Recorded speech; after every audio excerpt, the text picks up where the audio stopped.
Welcome to the Cinderella podcast, where we watch and review every Cinderella adaptation we can get our hands on, discussing the same story over and over until we slowly go insane. I'm Liv. And I'm Talon, and today we watched The Rough-Faced Girl, which is an episode of the Raventails TV show made in 2008. And we're going to go ahead and call this the CGI Algonquin Cinderella because it's very CGI. Oh, it's so and it's CGI. an adaptation of a Native American version of Cinderella called The Rough-Faced Girl. Yep. The CGI in this is rough. So Yeah. The character models were really not great looking. They were upsetting on a bunch of different fronts. And I don't know about you, but I experienced several pop scares in this movie that were not intended. Oh, I thought you were asking the audience. No, sorry, I don't. You specifically, Talon. Me specifically, sorry. Yeah, I'm here. I'm focused. Okay. Yeah. No, I didn't experience any jump scares. Okay, I had like 3, at least.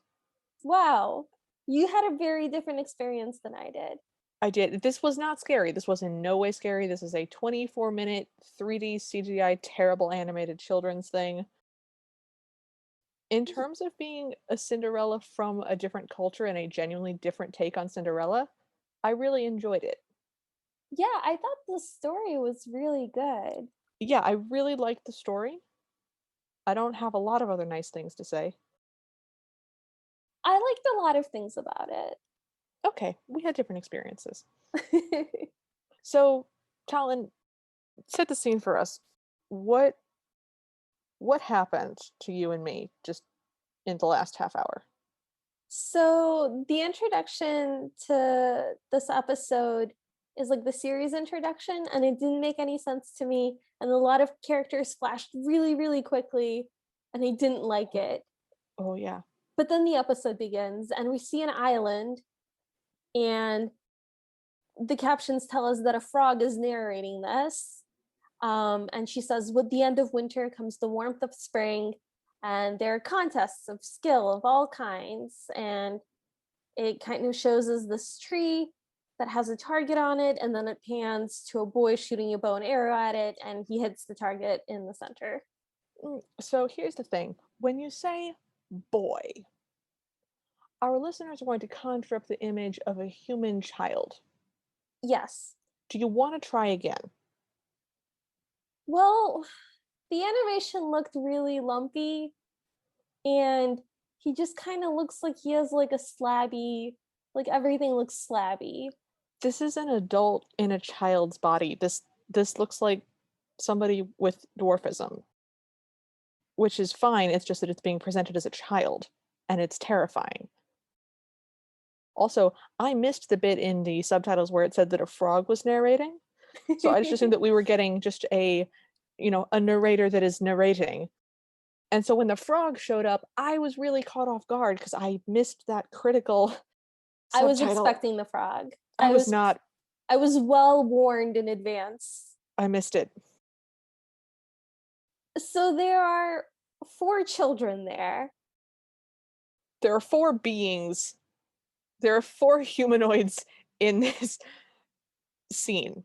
Yes. There are 2 that are meant to be human boys, one of whom is Gaston and the other whom is LeFou. There is a girl, and there is a green alien with 3 little tufts of hair on its head. Green hair, sorry. Like the nose on one of those like green blobfish. It doesn't look like hair. Yeah, it looks like appendages like the nose of some kind. Yeah, it looks like the nose on a blobfish. Or like Squidward's nose. They're just kind of blobby things on the head.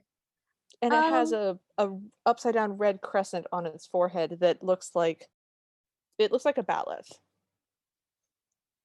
It looks like a Klingon weapon. I've been on Star Trek Facebook too much. It looks like he's got a bat'leth just upside down in red on his head. It's really funny. So they don't explain why he's green or who he is, and I thought he was either an alien or a forest spirit of some kind, or a figment of someone's imagination. Green. Yeah. But they never explain it. We understand that there's a previous episode that does explain his origin. Tune into the after party to Where we find discuss out. that in depth. You're not going to want to miss this after party. It's not relevant to the main story, so we're gonna skip past it. So yeah, there's a green alien, but don't worry about it, y'all. It's fine. It's never relevant to the story. Somehow. And the story is the framing device, so it's not even the main story. So honestly, don't even think about it. Just ignore it. Don't look at it. It's fine. It's fine. It's not there if you don't look at it. So the girl wants to shoot as well. And the main boy, does he get a name? They all have names. I don't know their names. They were not said in the episode. The None of them girls, are said. The girl's name is Za. DZA? Ja? yes. Yeah. But we only know that because there were subtitles and the boys never get named even in the subtitles. So I'm just going to go ahead and call them Gaston and LeFou because that's what they are. One of them is taller and older, and the other one is younger and shorter and just goes, yeah, to everything that the taller one says. Yeah. So Ja wants to play with a bow and arrow, but the boys make fun of her and say that she can't do it and she's just a girl and girls can't do anything. And says, "Oh, you can't even shoot it. You'd have to put your dolly down." And the little green alien turns to the girl and says, "I'll hold Wooden Head for you." And Yeah. Wooden Head is her 8-bit wooden doll.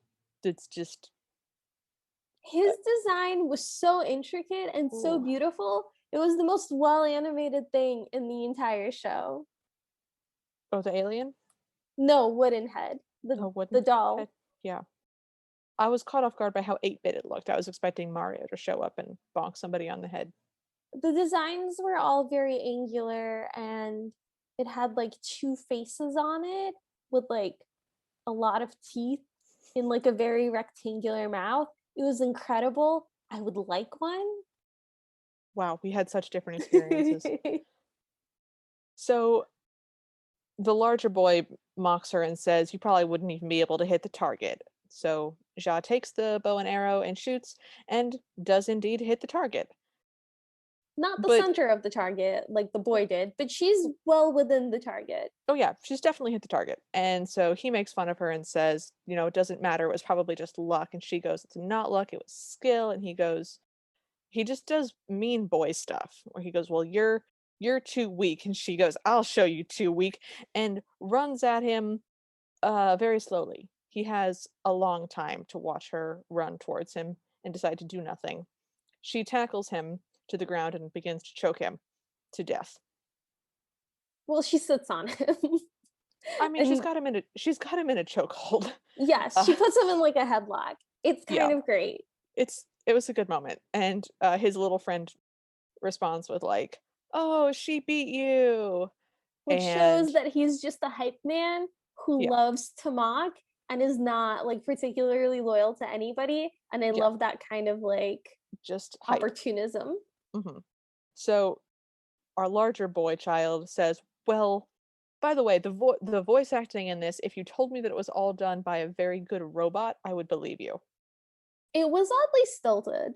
It was extremely stilted with very odd phrases. So our older boy child is clearly meant to deliver a line thusly.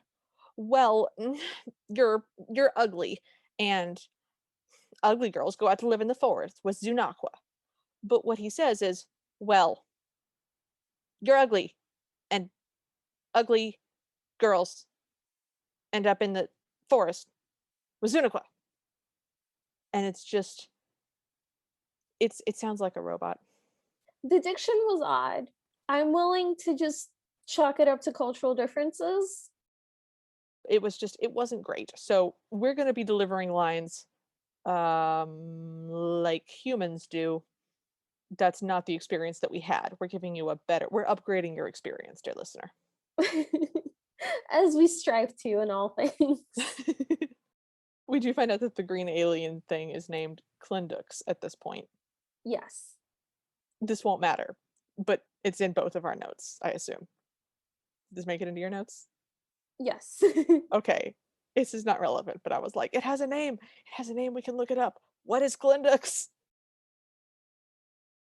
So Ja is very sad, and she walks over to the stream, and we get a reflection of her in water. And man, this was the first pop scare of the movie when very, very badly rendered CGI attempts to do a reflection of itself in moving water that is also badly rendered.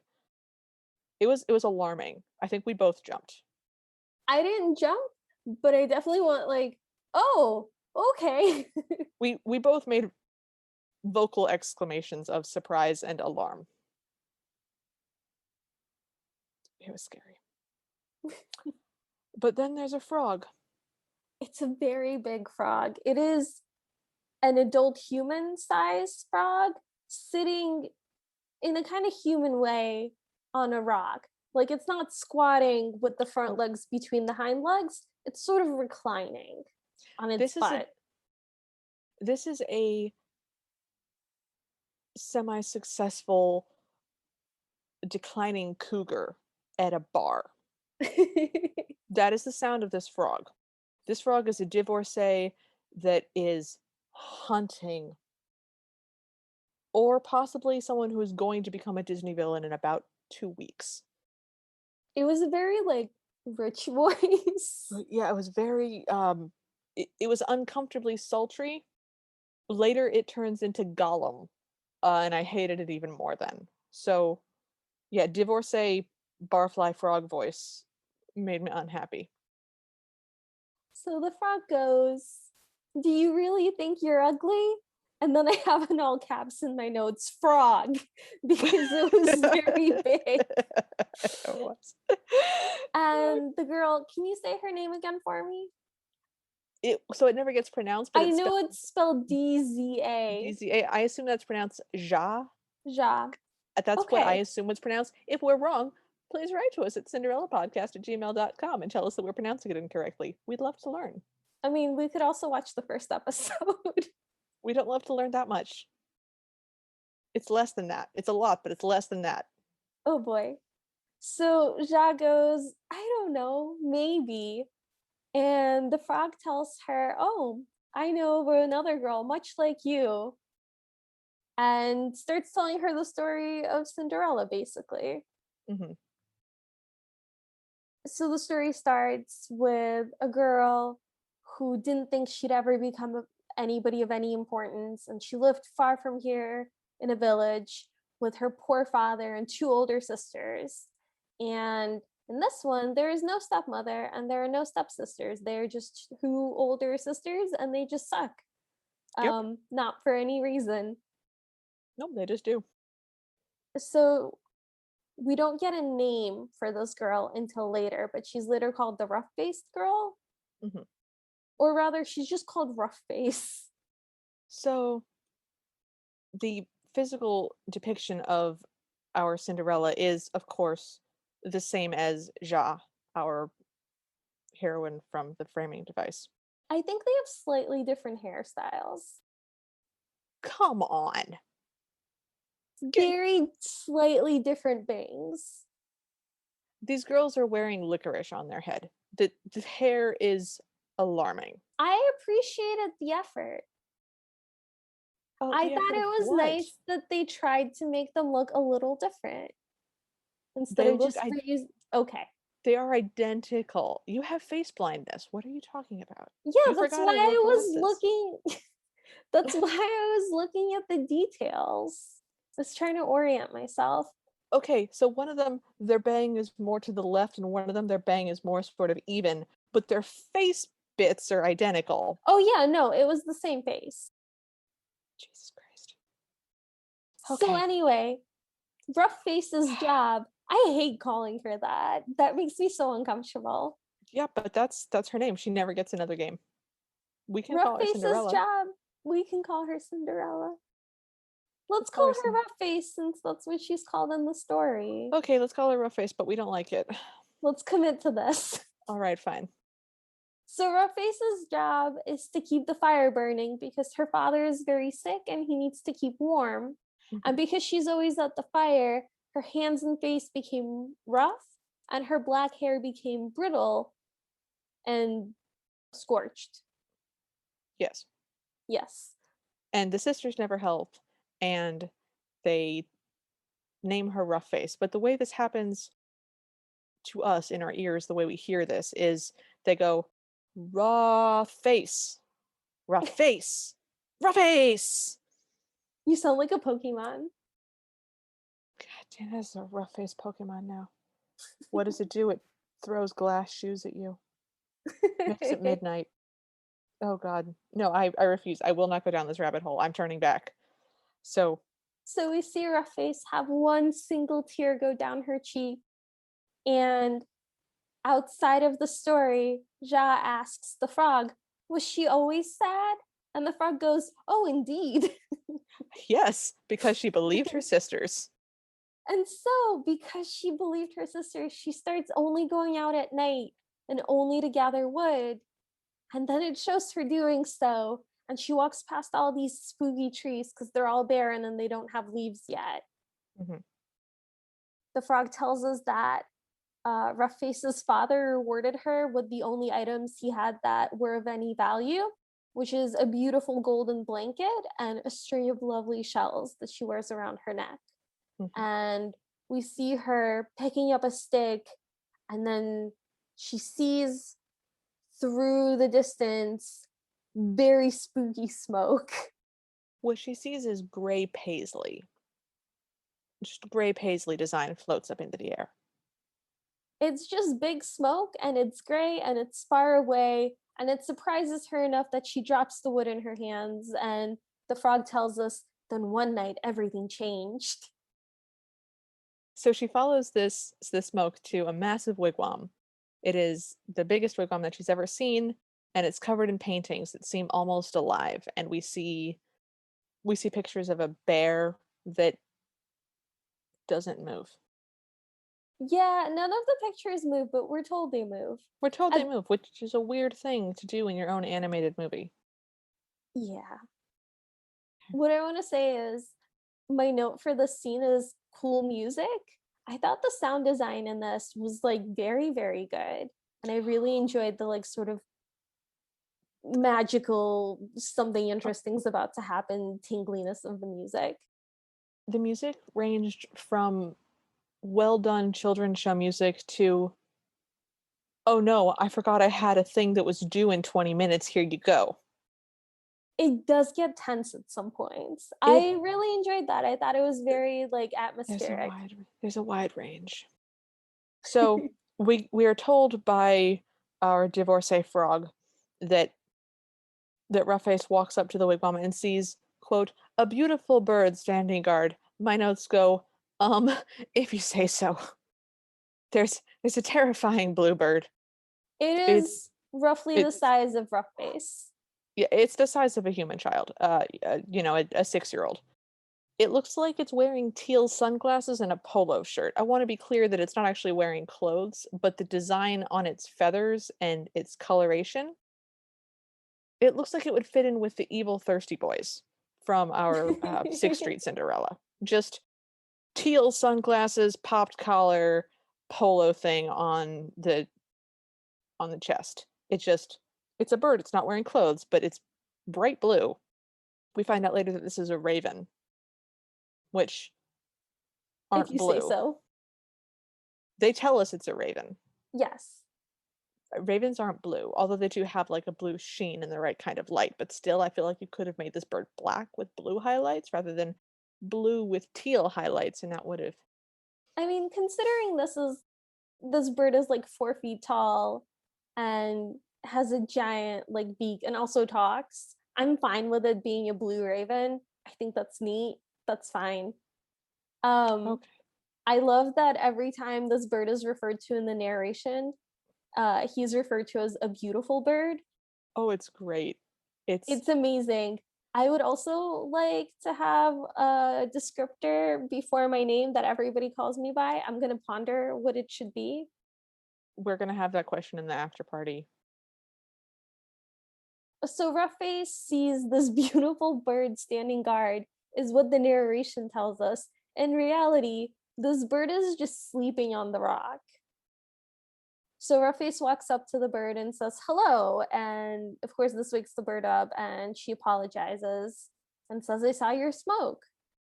And as she is talking to this beautiful bird, she's kind of hunched over with her hair falling in front of her face. And the beautiful bird asks her, why Love are that you you're hiding your face? I have to. That's his full name. okay. The beautiful bird. All right, fine. I'll bear with you on this one. So, and she says that she's hiding her face so that she doesn't scare him. She says, I'm sorry. I don't want to scare you. I'm very ugly. It is terrible to see. And he says, well, I'm not scared. Let me see. The bird has a pretty different accent than her, by the way. It's sort of the difference between Midwestern and big city Atlantic. It's different. Their accents do not mesh. Anyways, sorry, continue. That's okay. And so the beautiful bird goes, I see. Well, as I said, I'm not scared. And Buffy's goes, you're very brave. Oh, God.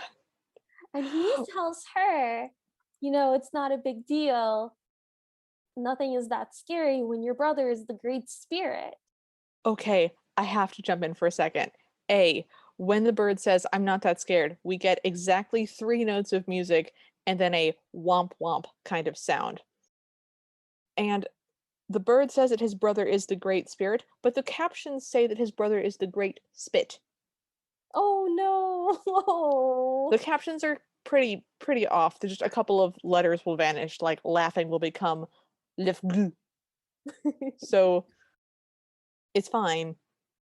I can clearly read around that. It's just a captioning issue. But it did crack me up because I was like, his brother's the Great Spit? What the, what's the Great Spit? Is that a different god? Is that like a god made from the spit of another god? What is that? I thought I knew my Algonquin folklore, at least a little bit. Evidently I don't. Oh, the Great Spirit? Okay, I'm fine now. And we sort of zoom in on the bear that we're told, the painted bear on the wigwam that we're told moves but doesn't move. So Rough-Face asks, why is he here? And the beautiful bird just shrugs and goes, he never tells me anything, but he's been a bit lonely lately. I'm guessing he's looking for a wife, someone to keep him in line. I'm not going to do it forever. Incredible, just incredible. Horrifying. It's horrifying. I hated it. I love this pattern of the prince character needing a wife to just calm them down and keep them in line and like occupy them because they're too rowdy. Just needing a babysitter. Yeah. I like the concept, but I also hate the concept. I'm conflicted in this and Yeah, in no, all it's things. terrible, but I am enjoying the through line. So Roughface wisely queries, well, if he wants a wife, why doesn't he just pick someone? Like, after all, he is the Great Spirit. Surely he could just pick someone. Anybody But he wants. anybody he wants. But nope. We find out that only a woman who can catch sight of him can marry him, says the beautiful bird. I'm saying beautiful with great sarcasm. And then Roughface goes, okay, well, goodbye, and leaves. And my notes are just all caps Y with a zillion question marks. Why? To be Why? fair, the bird tells her, I'm getting a little tired. And she says goodnight, and then she walks away. So he did kind of end the conversation with her. But what is she supposed to do? Just burst into the wigwam? I don't know. Why is the Great Spirit limited by visual acuity? I just. I I, thought it was kind of romantic. Someone that can perceive your true nature. yeah, it would be if it wasn't a child. Okay, yes. They never specify how old Rough-Face is, but she looks exactly like the child at the beginning, Ja, and I would put her at about 8. Yeah, this is an 8-year-old. This is potentially maybe as high as an 11-year-old. Maybe. This is an 8-year-old. She looks very young. I don't know what to do with that, but there you go. Because her older sisters also look very young. They're not adult older sisters. No. And it could be a quirk of the animation. We don't really see any adult women. The closest we get is the frog, but we see a lot of adult men, and they certainly look different from the boys. Oh no, I hate to correct you. We see adult women in the terrifying fever dream opening sequence. Okay, yes, I And blanked out most of that. adult women are shaped like adult women. Proportionally, they look like Yeah. grown-ups. This is a child in that her head is roughly a quarter of the size of her body. Just children have different proportions where their head is bigger and their bodies are smaller because they're tiny because they're not done growing yet. Adults are like different. This is a child. This is very clearly a child. The show has animated her as a child. It animates adult women differently. This is a child. Yep. So we cut back to our framing device where Ja goes, well, then what happened? And then we cut back to our story, which I hate. I hate that. Yeah, I'm not a fan of the framing device having to constantly remind us that there is a framing device. Like, if you're Yeah. gonna have a framing device, it should be at the beginning and at the end. I don't need it interspersed. You can have That's it the point of a interspersed. frame. You can have it interspersed, but only if you need to explain something weird that's happening that wouldn't make sense to fit into that scene. Right. Or if you need to cut forward in time. Framing devices are great for that. I didn't like that part. Anyways, So she goes back to the village and she tells everyone about what she saw, and everyone just laughs at her. But her two sisters believe her, but instead of, supporting her or standing by her, they begin to plan, mhm, and they steal her gifts, the golden blanket and the shells that her father and gave her. Yeah. that her father gave her, yep, and put them on themselves and tell her that the Great Spirit will find them much more pleasing on us. And they laugh. And then the narration tells us there was nothing she could do because she was afraid that if she went out into the light, people would laugh at her. And so she watched her sisters walk away through the village. And it was Yeah. so sad. Well, so a couple of notes on this scene. One, the sisters are voiced by the boys from the beginning. Yeah, that was weird. That was weird. If you're going to do that, have them be brothers. But then the whole wife thing winds up being weird. There's no reason that they couldn't have been girls. It was weird. They were trying to do two different things and they failed at both of them. But the actual quote from the frog is Roughface was, quote, too afraid to go out in the light. And my immediate response was, so she's a vampire? Does she become a vampire? Is this an She's a creature Algonquin of the night. vampire? What's happening? So the sisters make it to the clearing where the wigwam is, and the bird looks at them but doesn't smile. We didn't see it smile at Roughface, but we're told that it specifically didn't smile now. He greets them rather brusquely, and the sisters say, "You're very rude. Yeah, you could be nicer." And And then they they go, anyways, we've come to marry the Great Spirit. collectively, the two of us. Yup. Yup. And the bird goes, well, did you see him? And the sisters go, yes, I saw him down by the lake hunting deer. We're good friends. And the bird says, oh, well, then you should be able to tell me what his bow was made of. But of course, they don't know because they couldn't see him, as the narration tells us emphatically. So the older sister guesses oak, and the bird laughs uproariously and sends the sisters home. But they don't give up. They wait until the bird is asleep. The bird sleeps like it's dead. The bird sleeps like it's an ex-parrot. I expected someone from Monty Python to show up and grab it by the feet and try to return it to the store. This is an ex-parrot. So the sisters sneak inside the Great Spirit's wigwam, and we hear Ja say, oh no. And the narration tells us they could hear the breathing of some great being, like the warm breath of a giant just in front of them. you can see the opening of the wigwam, but everything else is like this night sky. And it Mhm. was very beautiful and very disorienting. It is very And cool. there was like a pulsing sound, almost like a heartbeat, which I thought was really cool. It And was then nice, we yeah. get this like really resonating voice saying, With the with the weirdest Midwestern accent, just the weirdest I went to the grocery store in Columbus, Ohio accent. Just, what I do you did want? not pick up on that. Oh, his accent is so grating. It was the second jump scare for me. Was, what do you want? So this like thunderous voice goes, "Who disturbs my sleep?" And they go, "We're sisters from the village. We've come to marry the Great Spirit." And I think that goes right up there with, "I wish to be your bride." I Or I mean, wanna have your baby. Like, yeah, we that's gotta make a really list. like, that's really a lot for a first meeting, I feel like. For an introductory line, yeah, that's coming on pretty strong, especially But for they are being very 2 direct. children. Like, Yes. just I wonder what their plan was. Were both of them gonna marry him together, or did they think he would pick one and then the other would just like leave?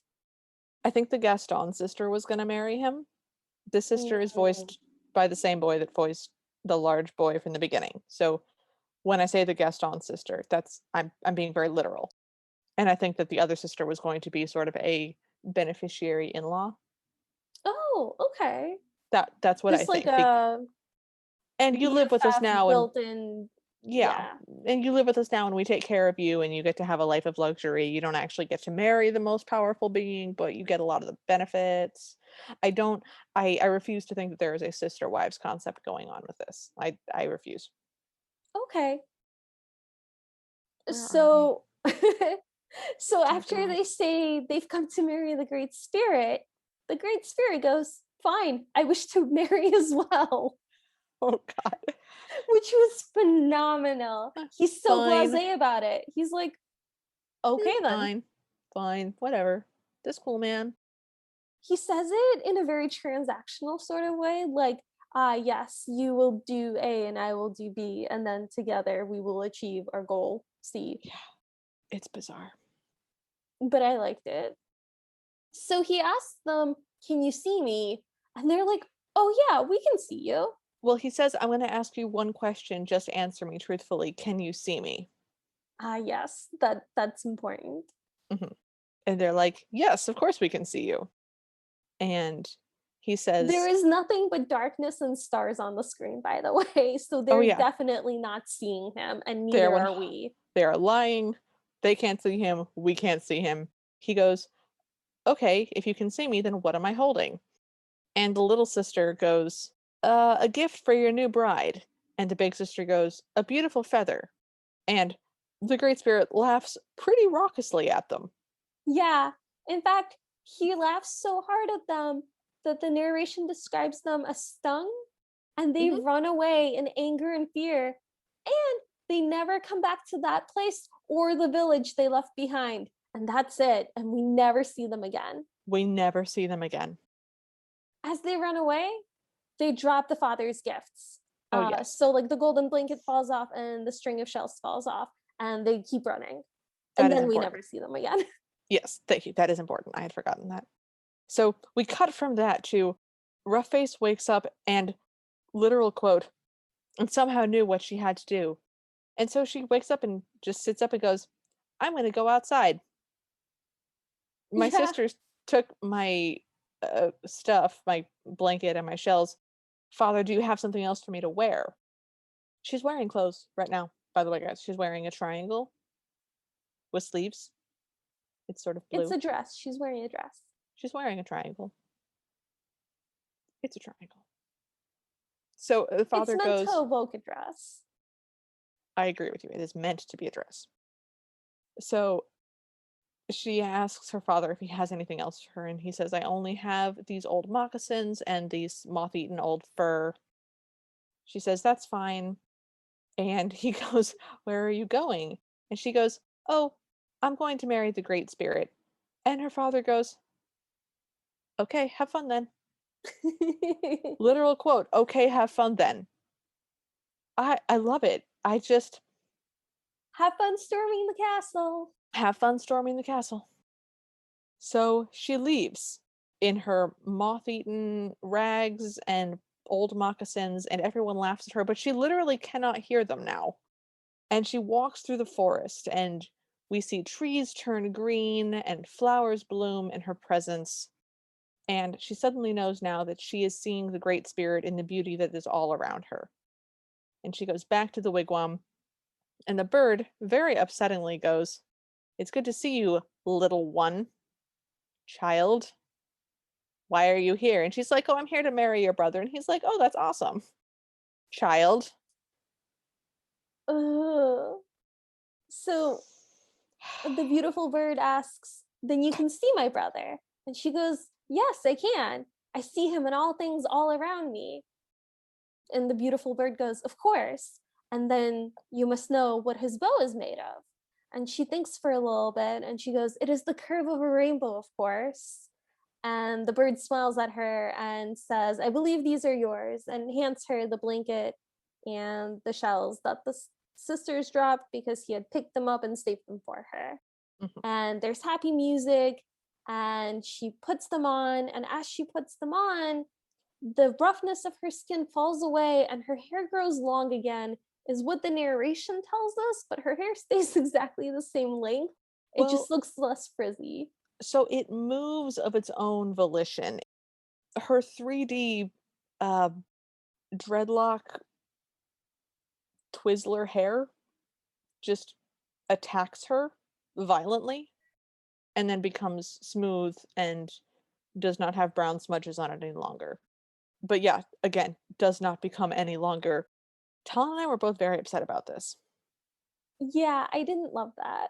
No, I even asked to clarify because I thought I misheard nope, what happened to the hair, but no, the nope. narration tells us it grew long again. But it did not. They could have literally just replaced the word long with smooth or healthy, Yeah. Oh, but they we never didn't. really talked about what her face looks like. It looks like an 8-bit slab. It looks like something from Mario Kart. It's not well defined. Oh, sorry. You probably have it. I meant in terms of like with the animation style, she does Okay. not look ugly. She just looks a little messy on her face. It's like a little redder and it has some like dirt Smudges. smudged on it. She Yeah. does not look ugly. No. Her Nothing hair has happened to her face. no, nothing at all. Her hair is also when it is quote unquote ugly, it is disheveled. It does not have a shine to it, and there are brown highlights indicating dirt and roughness rather than white highlights indicating shininess. It's Yes. we cannot express to you how bad the CGI is on this. It's terrible. Yeah. And like as someone who liked this, I just it's not good. Yeah, the third jump scare, by the way, is at one point we cut back to the framing device and a fish jumps out of the water, and that was the Oh, I made note of that. That surprised me. oh, that scared me. Just a fish jumps out of the water and it looks like it's just died for a second and then it goes back into the water. The CGI in this is truly it is not the worst I've ever seen because I watched something called Howard Lovecraft and the Kingdom of Madness. But it's really bad. It's really, really bad. So, I mean, it was also made in 2008.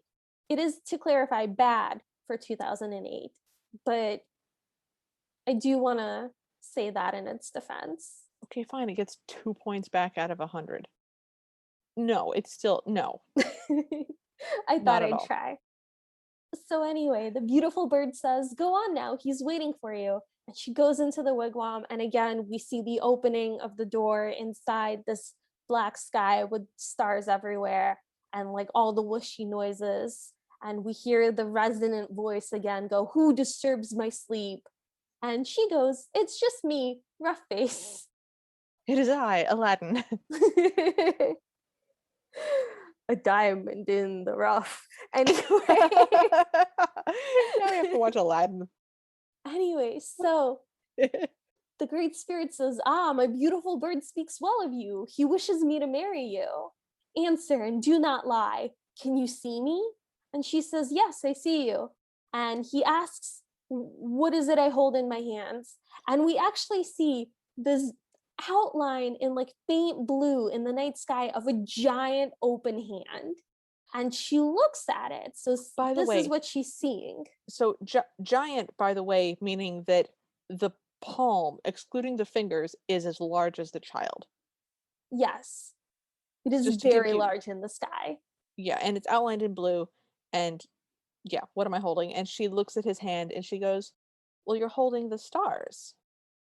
And then Chernabog from the night on Bald Mountain shows up, evidently as the Great Spirit. He's Okay. got yellow eyes. He's blue. He's outlined in blue. Let me have this. He's outlined in blue. He's blue all over. He's got glowing yellow eyes and a glowing, burning yellow mouth. And he's massive. This is Chernabog. This is a night on Bald Mountain. This is terrifying. I was terrified. I think he's beautiful. He's So so you scary. can still see like the night sky through the middle of him. He's kind of outlined in blue. So he looks like very otherly, like otherworldly. He's ripped. He's got really good musculature. Yes. And he has like a very lovely shaped face and like long hair that looks like it's either braided or in dreads. He looks very cool. The beautiful bird like alights on his shoulder. And that's how big he is, that the child-sized bird can sit on his shoulder. Yeah. He's also naked. He's not, we don't see him wearing any clothes. No, but because he's got that whole night sky thing happening, it's totally fine. Yeah. So he's very excited to marry this child Yeah. and asks her if she's ready to go, I don't know, somewhere. And she says, no, I want to take you somewhere. And she takes him back to the village. At which point, we cut back to the village. And we see, I'm sorry. We see the two of them walking side by side, and now everyone can see him. He is visible to the regular human eye now. Why? 'Cause I don't care. He is taller than the trees. She's walking next to him. She reaches his ankle bone. I was gonna say she's roughly like knee height. No, she's literally as high as his ankle bone. He's very big. He's so tall. In The Lord of the Rings, the Falls of Rauros, the big statues, he's not quite that big compared to humans. He's very big, but he's not He's like so big that we can't comprehend him.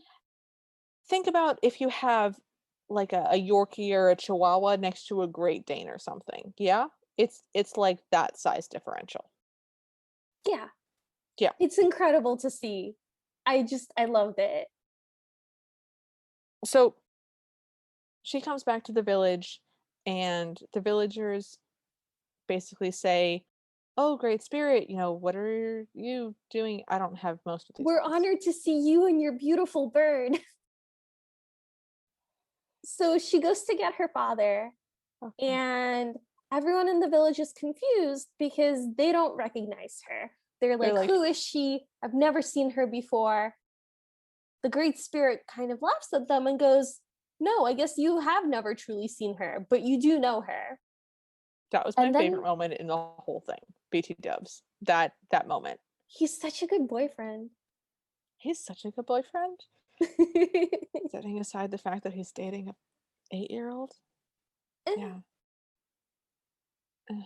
And so the villagers go, "Oh my goodness," because they see her leave Rough Face's tent with Rough Face's father, and they say, "Oh my goodness, is this Rough Face?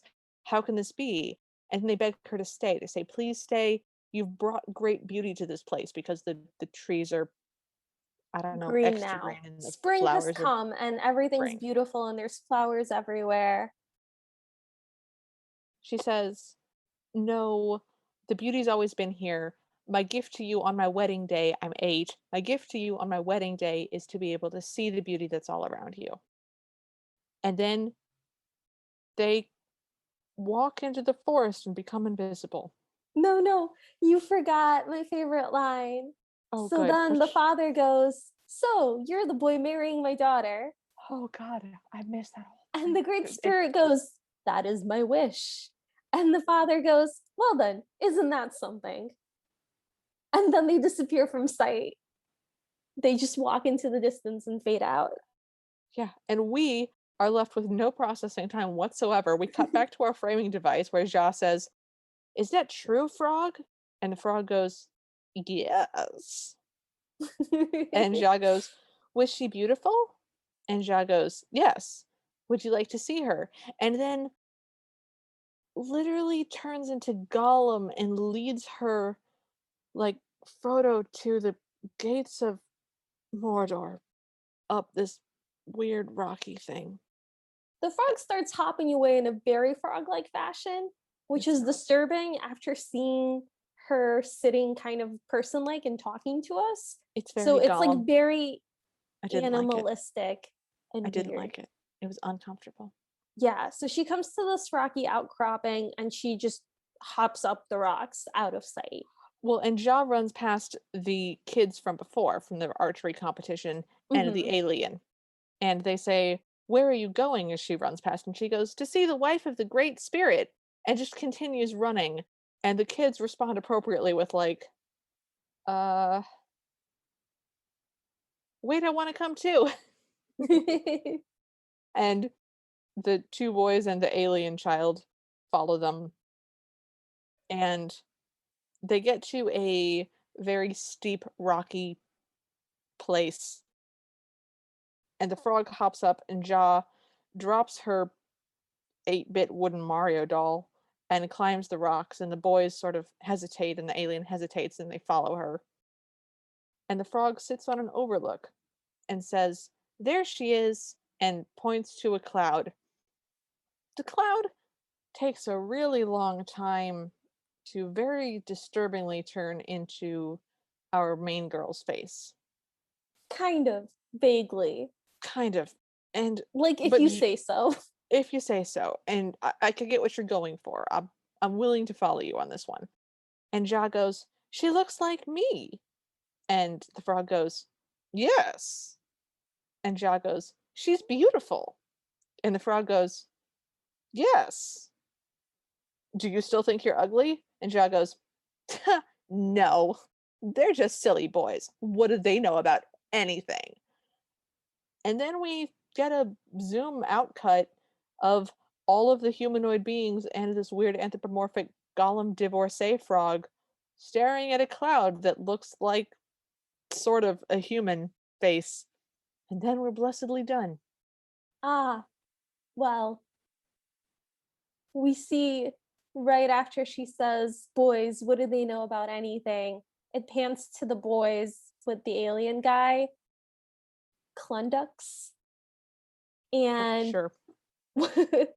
and the taller of the boys kind of plucks on Klundux's head appendage thing, and it goes boing, and then it pans back to all of them. And I Oh, I hated missed having that. to see that. And when you asked And me what what your my low low is? was, it was Good. that moment. I missed that whole thing. And I don't regret it. But we are now done with our Algonquin CGI Cinderella. So, Yeah. highs and lows then, I guess, since we're finished with this story. Okay. Well, my high was that she could really see him, Mhm. that she was able to perceive him, and they had that connection, and it wasn't just the great spirit marrying the most beautiful girl in the village or Mhm. whatever, that she had something like very special about her and who she was as a person, and that's what drew him to her. I really really like that, so that's my high. Agreed. Yeah. My low was the boing thing where I didn't like him touching the head appendage. I thought it was weird. It drew attention to the green alien child, Which is which I never found named or discussed. confusing. Yeah. So I didn't like it. That's super fair. What about you? Highs and lows? Highs is definitely the, yeah, I guess you never really did see her. I love that moment. I thought that was a really great line, a really great concept, just really excellent. I loved it. Low, I guess. Um, I didn't like the ending.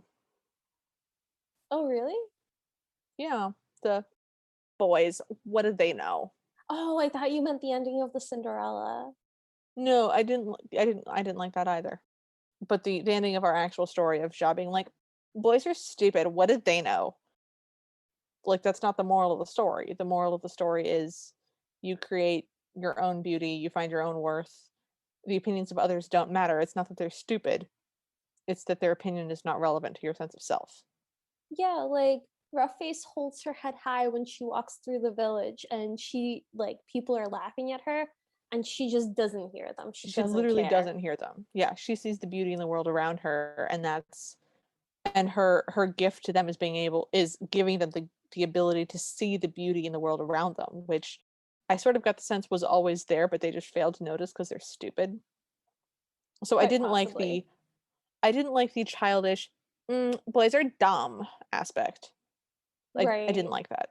It felt very modern, it felt very kitschy. I didn't like it. Yeah, the framing device in this was really jarring compared to the story within Yeah, it, I would much rather have just where watched the story. yeah, where Roughface was so much more interesting and more likable than like her counterpart Ja. Yeah, didn't like Ja. So what would you change about this movie? I would give them a better budget for better CGI. If I could just wave a magic wand and make anything happen, I would just make the animation better. Or you know what? If I can't change their budget, then I wish they'd gone with like a picture book illustration kind of thing, where they do a voiceover and they pan on still images. I would have Oh, preferred man. that. So, I hate to tell you this, that exists on YouTube. We could have watched that. It's about 10 minutes long. The illustrations for this book, which was written in 1998, are gorgeous. They're beautiful illustrations, and Rough Face's hands are in bandages, and her face has like little burn marks and stuff from the embers of the fire. So the illustrations are lush and rich and beautiful and colorful and evocative and gorgeous. And I deeply regret watching this instead of just the voiceover of somebody reading that to me and focusing on stills. I didn't realize that there was one of this exact version. I want to watch that. You did not send me that link. I didn't. If we're putting the concept of we're fine with watching somebody read a voiceover, just read aloud a picture book story with pictures on the screen, if we're including that in our this counts as a movie, I'm totally fine with adding to our list, which will now be well over 300. How about you? What would you change about this movie? I'd make her not 8 years old. Yeah, the thing would be much better if the CGI budget was bigger or if it was just better illustrated in literally any way at all. But critically, she shouldn't be 8 years old. She should be at least pubescent. I hated it. Yeah, I wonder if that's something that came from the original story or if that's something that just happened in this TV show because the character that they already had in Ja was the parallel that they chose. You I know? think that the original illustrations, which there is a book, a rough faced girl book that was published in 1998, and it has gorgeous illustrations. We're gonna do it later, but she doesn't look like a child. She looks like a young woman, and would be reasonable for a young woman to marry at 15 or 16. That's fine. I don't have a problem with that. I have a problem with 8-year-olds getting married. Yeah. No, I completely agree. You're totally right. Yeah, so I would just make her older. I just don't want her to be a child. So, okay. Do you think our listeners should watch this?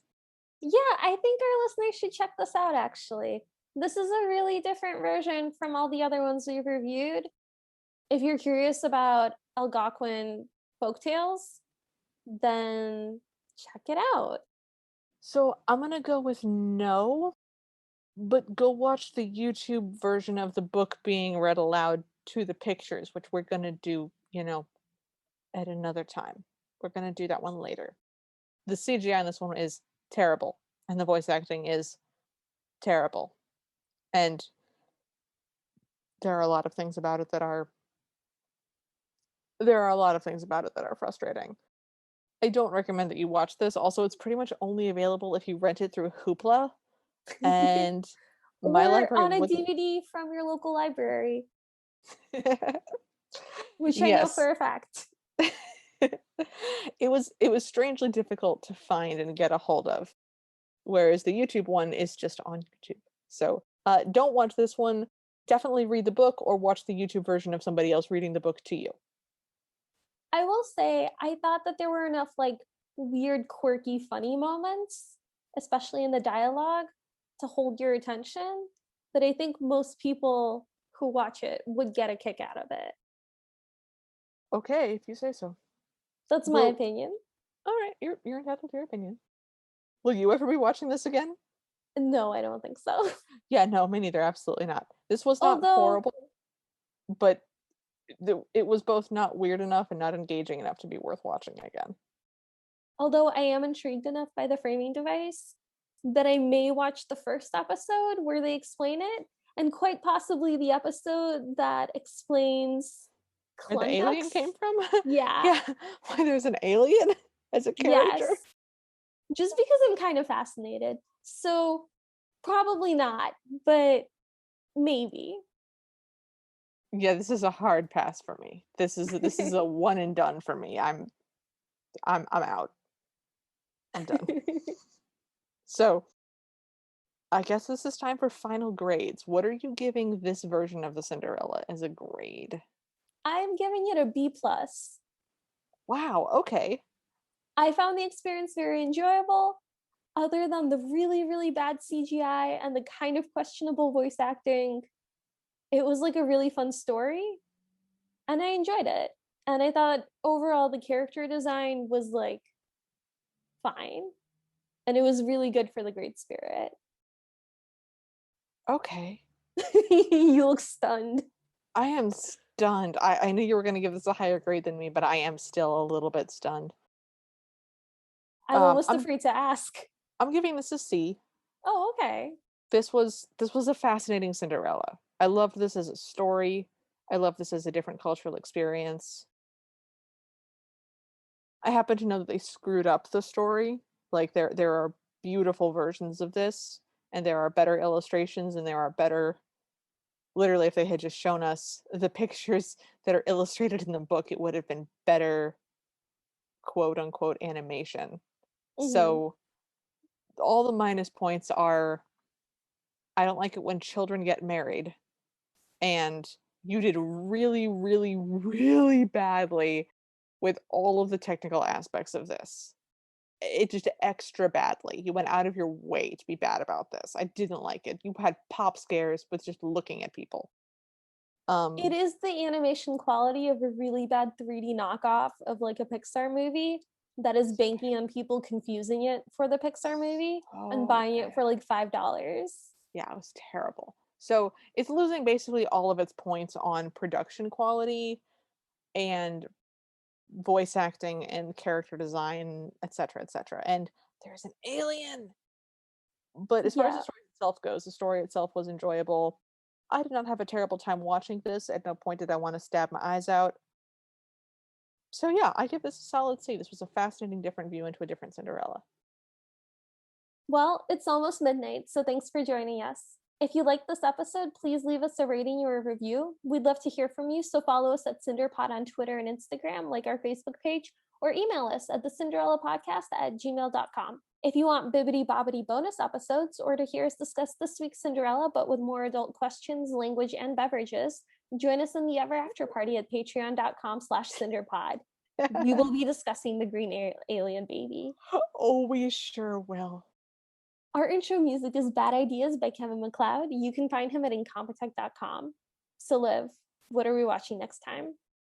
Next week, we're going back to our Cinderella story saga.